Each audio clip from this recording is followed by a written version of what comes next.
Am I really that much to handle? Breaking these niggas down like a demo. You don't really know you are. Good day, everyone.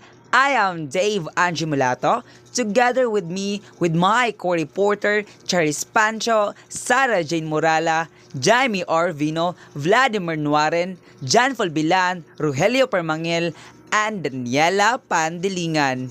We are here today as we to discuss about Nano World. Are you ready to listen and to know what is Nano World? Before that, let me introduce to you first the learning objectives. At the end of the lesson, the student should be able to define nanoscience clearly, discuss the contributions of persons to this subject, and appreciate the nanoscience in nanotechnology. And now, let me give the floor to Miss SaraJean Morala. So hello everyone, I am SaraJean Morala and today we will be discussing about the nano world. So nano world of science and technology is of great interest of government. So why it is a great interest of government? It is because of the advancement or the growth of science and technology in the society. So the history of nanotechnology traces the development of the concept and experimental work falling under the broad category of the nanotechnology.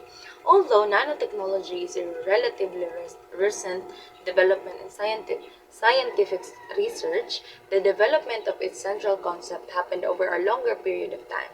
The emergence of the nanotechnology in the 1980s was caused by the convergence of experimental advances and fullereness in 1985 with elucidation and popularization of a conceptual framework of the goal of nanotechnology.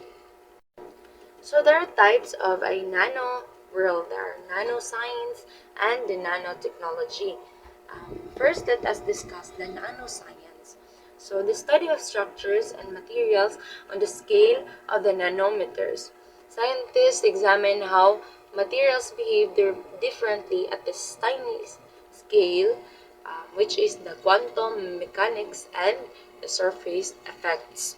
So the example of the nanoscience is the nanomedicine, using nanoparticles to diagnose or treat disease like delivering drugs directly to cancer cells. And now the second one is the nanotechnology. So in technology, nano refers to devices and systems built using nanoscale materials or nanoengineering techniques. So nanotechnology, the design, production, and use of structures, devices, and systems by controlling shape and size at the nanometer scale.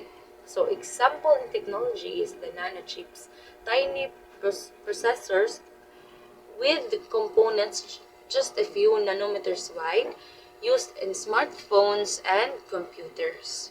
So to sum it all, the nano prefix is 1 billionth of a unit. The example is 1 nanometer. And the nanoscience is the study of materials at the nanoscale. Example is investigating how atoms behave. And the nanotechnology is the applying nanoscale knowledge to build things. Example is the nanosensors, nanorobots, and etc. Good day, ma'am. I'm Jamie A. Orbino, and now I will be reporting what is nanomaterials. So, what is nanomaterials? Nanomaterials are materials made of extremely small particles, so small that we cannot see them with our eyes. These tiny pieces are called nanoparticles. Or done on what is nanomaterials. So, proceed na pud ta og unsa kagamay ang nanomaterials. Nanomaterials are nanoparticles are between 1 to 100 nanometers in size. So, gamay jud classification, no? So, just to understand how small that is, 1 nanometer is a billion times smaller than a meter. So, mauna ang kagamyon sa nanomaterials or ang nanoparticles. Now, mag-proceed na pud ta ug unsay naka something special sa nanomaterials. So, naka something special ani kay kanang small, and ang nanomaterials man god kay have differently than larger materials. They can have more powerful properties like better electricity flow, stronger magnetism, and unique reactions to light. So, mo ang naka something special sa nanomaterials. So makapangutana man gyud sa ato ang hunahunan no ug unsa jud ang kanang importante aning nanomaterials, kay importante ni siya because of this yung special features. Ang nanomaterials man good kay useful in many fields such as kanang mga medicine, like kanang for drug delivery and treatment, and kanang sa science and research, and kanang sa technology like kanang electronics and technology and energy pod. And kaning importante pod ang nanomaterials kay they are helping to create new inventions and are kanang useful for the future. Maong importante jud kaayo ang nanomaterials bisag gamay kaayo siya. Good day everyone, especially to you Ma'am Janice Damasin. I am Charise Pancho, and in this video I will be discussing the nanoscience and the nanotechnology. But before tamo proceed or mo discuss nanoscience and nanotechnology, let me discuss first the nanometers. Kaya connected siya sa nanoscience and nanotechnology. So, unsa ang nanometers? Nanometers are the shared unit of measurement for both nanoscience and nanotechnology. So, kining nanometers is mo siya ang unit of length that really small. So, ang nanometer is a measurement of tiny things like molecules, atoms, ingana. So, kining nanometer mo siya stick gani gamay, measuring stick nga musukod sa mga gagmay nga butang. So, ingana. So 1 meter is equal to 1 billion of nanometer. So imagine that ang 1 meter gamay na gayna pero gi-consist pa siya sa 1 billion of nanometer. So gamay jud kayo. So human hair 80,000 kung sa nanometer is 100 nanometer wide. Kung sa DNA strand 2.5 nanometer wide. Let us now proceed sa nanoscience. So what is nanoscience? Nanoscience is about understanding things that happen at this tiny scale, how atoms and molecules behave differently. So kuning nanoscience is study sa mga gagmay kayo nga butang nga even atong own eyes or atong naked eyes dili jud na siya makita, and even kanang mga regular microscope di siya makita. So nanoscience. So why is it important nga mastudihan nato ang nanoscience? Ganun importante because ang kining mga butang is dili siya mo follow sa same rules kung unsa siya kadako. Kung gamay siya lahi siya sa dako, nga gani tay example, other color, strength, electrical properties, and melting points can totally change. Example, gold. So ang gold makita na to nga shiny yellow gid siya, pero kung sa particle form mo gawas sana is red or purple. So dili shiny yellow, dili gold. And then sa copper, ang copper is conductor na siya, kana madaluyan siya og kuryente. Kung baga, pero kung isa ra kahibla, possibly dili ka siya madaluyan og kuryente. So lalay ang rules sa kung dagan siya or sa gamay ra siya, kung gamay siya og sa kung dako siya. So nga na mo nang importante nga maka-learn ta or ma-studyan nato ang nanoscience. Lastly, the nanotechnology. So, unsa ang nanotechnology? Ang nanotechnology mo na siya nga gigamit na nato nga ato na nahibalan o na-learn sa nanoscience. So, it's about building and using materials or devices at the nano level to do cool or useful stuff. So mo na example kanang maghimog medicine, di ba? Ang medicine nga tawag na makaayo sa specific nga sakit o dili gani maapektuhan tong uban nga part sa tulawas na wala siya side effect ba mga ana. So ingana ang nanotechnology murag ato anang gigamit ang ato na natun-an sa nanoscience. And I guess that's all for my topic. Again, I am Charise Pancho, your reporter. Good day everyone, my name is John Paul S. Villan and I am your next reporter. And my topic is What is Nano by Heinrich Rohrer. So nanotechnology and nanoscience got a boost in the early 1980s with two major developments, the birth of cluster science and the invention of the scanning tunneling microscope or STM. So nanotechnology refers to the branch of science and engineering developed to designing, producing, and using structures, device, and system by manipulating atoms and molecules at nanoscale. So who is Heinrich Rohrer? Heinrich Rohrer was a Swiss physicist renowned for co-inventing the scanning tunneling microscope or STM alongside Gerd Beinig in 1981 at IBM Research in Zurich. This groundbreaking invention earned them the foundation for modern nanotechnology. So this is the image of the STM. So why Heinrich and Beinig invented the STM?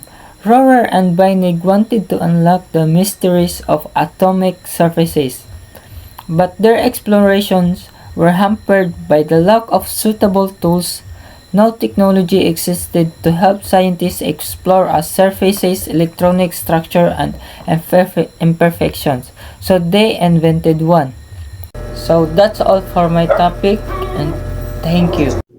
And now, let me introduce you to one of the most influential figures in the development of nanotechnology, Erich Drexler, often called the father of nanotechnology. In 1986, he published a groundbreaking book titled Engines of Creation, The Coming Era of Nanotechnology. This was the very first book to explain molecular nanotechnology to the public. Drexler's visions was simple but revolutionary, building things atom by atom. He believed that we could one day design machines so small they could move and arrange individual atoms to build any material we need, with extreme precision. He introduced the concept of molecular assemblers, machines that could build new structures molecular by molecular, much like nature building cells and tissues. He also founded the Foresight Institute, a non-profit focused in guiding the responsible development of nanotech.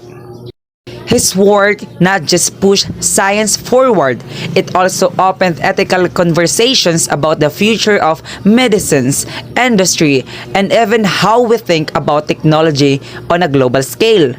My topic is all about what is nano by Gerd Beinig. The scanning tunneling microscope or STM is invented in 1981. It allows imaging at the atomic level. It led to the creation of the AFM or atomic force microscope in 1986. So, in 1990 naman, si Don Egler is gigamit niya ang STM or scanning tunneling microscope to move the atoms and earning the 2010 Kivli Prize. Good day, my name is Vladimir Nuarin and my topic for today is What is Nano by Richard. So, welcome to the Nano world, a realm with the laws of physics bend and the possibilities are limitless. We'll explore this incredible world with the incredible small, where manipulating individual atoms and molecules can revolutionize technology and medicine. So, what is nanotechnology? So, nanotechnology is the science of manipulating matter of nanoscale, typically between 1 and 100 nanometer. So, only ang unique of properties. So, first is the enhanced strength of materials. Daw kay mag-increase ang durability and resistance sa mga gamit. And the second is the increase of surface area. So, ang mga nanostructures or mga buildings ay pwede daw magpa-larger surface para mag-increase ang ability of materials. Diba? So, dari napunta sa we should say the Richard's vision daw. So the concept of nanotechnology was first invented by the legendary physicist Richard Feynman in his 1959 lecture. Kung ano niya matawag is there are plenty of room at the bottom. So ang kaniyang mga gipang ingon ani is that is gi-predict niya ang future na kita daw mga tao or mga katong early scientists is na-predict niya na pwede nato daw manipulate ang atoms and molecules mo ingon like na-predict niya. So this visionary thought ignite the field of early development, inspiring generations of scientists. No, so like ang gatong pag pag-ingon niya nga pag-ingon niya nga katong na-predict na niyang future, they to mga early na scientists na take to nila as a inspiration words or motivational words of that generations of scientists. Okay. So nanotechnology is transforming many industries. In medicine, promises targeted drug delivery, minimizing size of effect. Electronics, it's leading to faster, more efficient computer chips, and in energy, it drives development of more sustainable, efficient solar cells. So sa medicine daw is like gina-target nila ang drug delivery, imaging, and the diagnostic, and the electronics are the smaller but faster and more efficient devices. And the energy it's give improved solar cells, batteries, and fuel cells. No? Hindi ko ayo tamang jud ang nanotech sa tuwa kay wala tayo ron mga technology, mga electronics, and even the medicine dako itabang sa tuwa. So here are the kuan daw sa mga future directions, mga challenges and future directions. So despite its potential, nanotechnology face challenges, understanding the potential environment and health impact. No. So nanomaterials is crucial. Ongoing research is focusing on addressing these challenges, exploring new applications, including advancement in quantum computing and personalized medicine. So even though na professional ka na sa imong mga gipabuhat, even because year past ba is like ga-add og mga problems, so they face challenges of how they understand the health impact of nanomaterials, diba? So ongoing gyapon ilang research for the advanced quantum and medicine. So even sa kanang ihana ba like sa mga kuan maguna anang pagganap sa mga sakit, like magakuan mo jud ka para sa we should say na kanang medicine for the like cancer, di ba? Bisod kanon walay kuan medicine, so yan ba kanang mag-upgrade yan na. So we don't nang wala pa tayo nahibalaan basig daghan pa din maabot nga diseases, mga sakit. So we need them to